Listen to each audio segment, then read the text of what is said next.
Ayan mga kanatong bahay, nagluto ako ng egg roll, cabbage, ayan siya, repolyo, sibuyas, paminta, konting asin, konting magic sarap at saka itlog lang ang nilagay ko dyan. Ayan.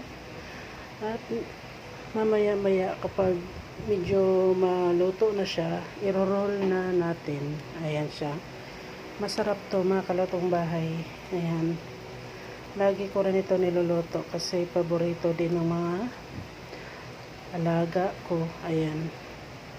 Ayan siya. Meron pa dito tira. Ayan.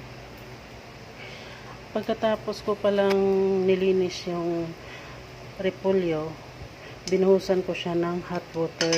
Ayan. Para medyo may pagka half cook na siya. Para madaling maluto. At ayan na siya. Ayan. Idagdag ko yung natira dyan sa